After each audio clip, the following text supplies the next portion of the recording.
they started taking the situation seriously when my father couldn't continue working, because then times got very bad. They had a very hard time. They just didn't have enough money to pay their rent, to pay for food. We all pitched in, but it wasn't enough. And that's when they said that we have to go someplace. And they were always wondering, where can we go?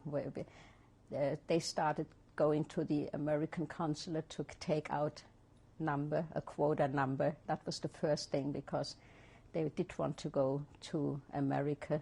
That was their country. They were thinking of going to Palestine. I don't know why they didn't in those times. It seemed very hard.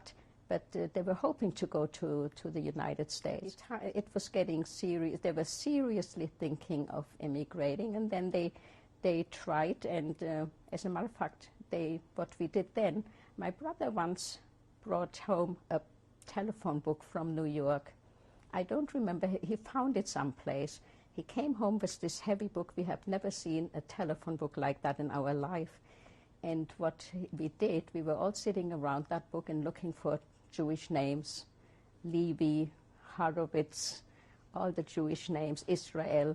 And we spent most of the little money that we had writing letters to Americans, begging them to give us an affidavit. You needed an affidavit in order to immigrate to America. You needed a quota number. You needed to know someone who would give you an affidavit, which meant putting away a certain amount of money, I think for 1 or 2 years, as far as I remember. That's how it was. And so we always said that we all have professions, and we told them we can sew and we can do all kinds of things. And we begged, and we even enclosed a reply stamp, something like that, so it wouldn't cost them any money. We had a few responses, but no affidavits. So we were really, and this went on into 37. But in 37, the situation of getting you could get out of Germany, but it seems that one country after the other closed their doors. Because meanwhile, many of the Jewish people had gone to other countries, and I guess many of the countries realized that if they're getting a lot of Jewish people, and I remember it was very hard to go to any place. I remember my mother saying, I'll go to the jungle if I could just go any place and just live on bread and water. But we just couldn't go any place. We had no place to go to. And I remember, especially in 1937,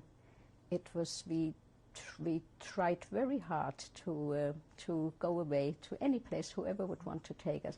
We could not get in. We could get out, but we couldn't get in. We knew that we could no longer stay in Germany because in 1935, in Nuremberg, the city of my birth, there was a Nazi Party Congress, and they passed the laws which are called the Nuremberg laws.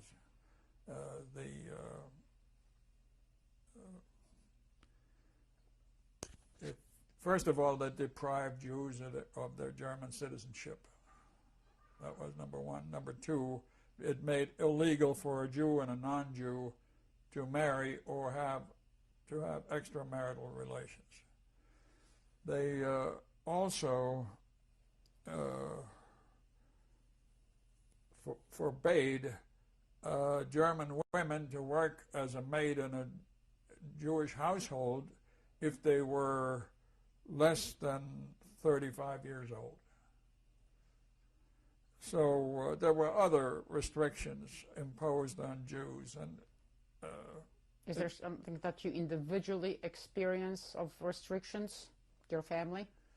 Well, the fact that Jews were no longer permitted to enter university meant that it was foolish to go to a high school to prepare yourself for something that you could no longer do. within Germany, which was to go to college. Were Jewish students allowed to go to high schools at a time? Up to that time. But then they were no longer permitted. And then, you might say, out of nothing, the Jewish community built up a Jewish school system. And it was amazing that they were able to do this on such short notice. And what year was that? This was in the middle 30s, 35, 36. And I remember in Stuttgart, they organized a Jewish elementary school. And also there were other restrictions on us.